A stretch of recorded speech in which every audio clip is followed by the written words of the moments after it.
अस्सलाम वालेकुम students, commerce lecture online में आज हम डिस्कस करेंगे second year accounting depreciation question solve paper.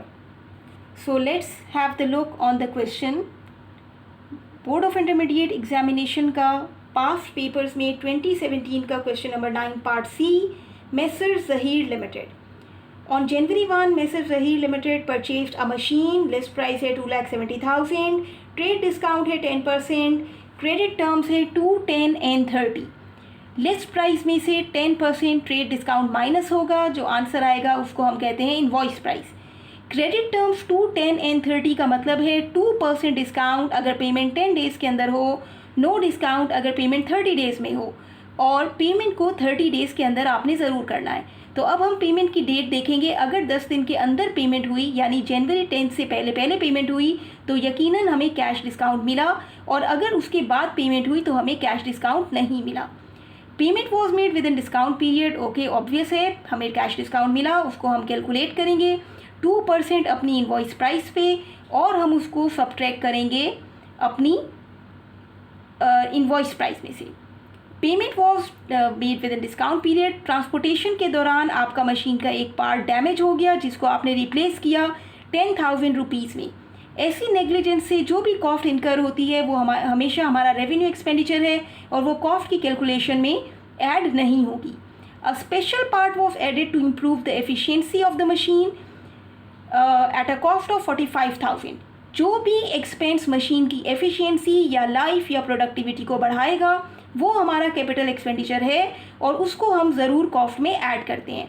Other expenses are these: installation cost, test run cost, ये दोनों कैपिटल है, कॉस्ट में ऐड होंगे। फायर इंश्योरेंस रेवेन्यू है, वो ऐड नहीं होगा। It was estimated that machine will have useful life of 4 years with and after that it could be sold for 10,000। जितने की मशीन अपनी लाइफ के बाद बिक सकेगी उसको हम कहते हैं साल्वेज वैल्यू। सबसे पहले हमें कॉस्ट कैलकुलेट करनी है, रिक्वायरमेंट 1। फिर हमें डिप्रिसिएशन निकालना है 2 years का डिमिनिशिंग बैलेंस मेथड से, और रेट है 50%। अलाउंस फॉर डिप्रिसिएशन का अकाउंट भी बनाना है 2 सालों का। तो let's have a look on it's question on it's solution now.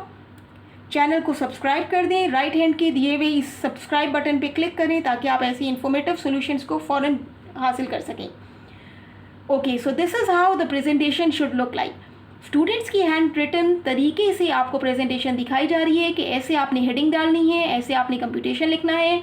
Board of intermediate examination के मुताबिक नीट एंड टाइडी प्रेजेंटेशन, और एक एक कैलकुलेशन कि आपने पहले ट्रेड डिस्काउंट माइनस किया, फिर आपने 2% कैश डिस्काउंट इस पर कंप्यूट करके माइनस किया, तो ये नेट कैश प्राइस आ गई।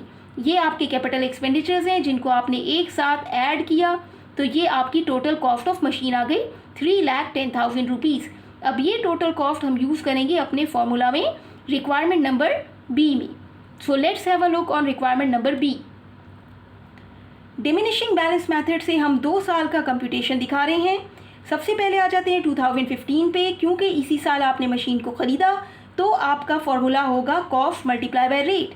कॉस्ट आपने कैलकुलेट की है 3,10,000, 50% रेट है, उसको आपने अप्लाई किया तो आपका डिप्रिसिएशन एक्सपेंस आ गया 1,55,000। इस अमाउंट को आपने डिप्रिसिएशन एक्सपेंस के कॉलम में लिख दिया। और जैसे कि हम बात करते हैं एक्यूमुलेटेड डिप्रिसिएशन, वो डिप्रिसिएशन होता है जो अब तक का है, तो पहले साल एक्यूमुलेटेड वही होगा जो एक्सपेंस है। बुक वैल्यू का फॉर्मूला होता है कॉस्ट माइनस एक्यूमुलेटेड। कॉस्ट है 3,10,000, उसमें से आप इस एक्यूमुलेटेड को माइनस करेंगे तो पहले साल बुक वैल्यू आ जाएगी 1,55,000। फिर हम देख रहे हैं 2016 का डिप्रिसिएशन का कैलकुलेशन। अगले सालों में हमारा फॉर्मूला हो जाएगा cost minus accumulated depreciation multiply by rate, यानी कॉस्ट में से पहले आप पिछले साल के एक्यूमुलेटेड को माइनस करोगे, जो आंसर आएगा उस पर आप 50% यानी 50/100 अप्लाई करेंगे, तो आपके पास ये डिप्रिसिएशन एक्सपेंस की अमाउंट आ जाएगी। जब आपके पास इस साल का डिप्रिसिएशन एक्सपेंस आ गया तो एक्यूमुलेटेड देखने के लिए पुराने एक्यूमुलेटेड में इस एक्सपेंस को प्लस करेंगे तो इस साल का एक्यूमुलेटेड आ जाएगा, और इस साल की बुक वैल्यू कैलकुलेट करने के लिए आप कॉस्ट में इस साल के एक्यूमुलेटेड को माइनस करोगे तो आपके पास ये बुक वैल्यू आ जाएगी। So this is how we prepare a schedule showing the calculation by diminishing balance method. Let's have a look on the next requirements. उम्मीद है आपको ये एक्सप्लेनेशन समझ में आ रही हैं। सॉल्व पेपर्स की रिक्वायरमेंट बहुत स्टूडेंट्स की है। आपको फैसिलिटेट करने के लिए इस तरह का सॉल्यूशन के साथ एक्सप्लेनेशन दिया जा रहा है। जहाँ कोई प्रॉब्लम हो आप कमेंट्स में पूछ सकते हैं। चैनल को लाइक करें, वीडियो को लाइक करें, चैनल को सब्सक्राइब करें। कोई क्वेश्चंस हैं तो कमेंट्स में पूछें। अब आ जाते हैं हम लास्ट रिक्वायरमेंट पे। अलाउंस फॉर डेप्रिसिएशन का आपने टी अकाउंट बनाया, टी की फॉर्म में आपने एक लाइन ड्रॉ कर ली। हेडिंग है आपकी allowance for depreciation machine. Account number कोई भी एज्यूम करें। सबसे पहले हमने 2015 में अलाउंस फॉर डेप्रिसिएशन को इस अमाउंट से क्रेडिट करना होता है। वो अमाउंट आपकी यहाँ आ गई। इसी बैलेंस को आप बैलेंस कैरेट डाउन दिखाओगे इस साल की आखिरी डेट को। बैलेंस कैरेट डाउन के बाद ये अकाउंट रूल ऑफ हो गया। डबल लाइन करने को हम कहते हैं रूल ऑफ होना। और यही बैलेंस कैरेट डाउन आपके अगले साल की पहली तारीख को बैलेंस ब्रॉड डाउन बन के आ जाता है। तो इतनी वर्किंग यहाँ तक अभी हमारी 2015 की वर्किंग है जो हमें नज़र आ रही है।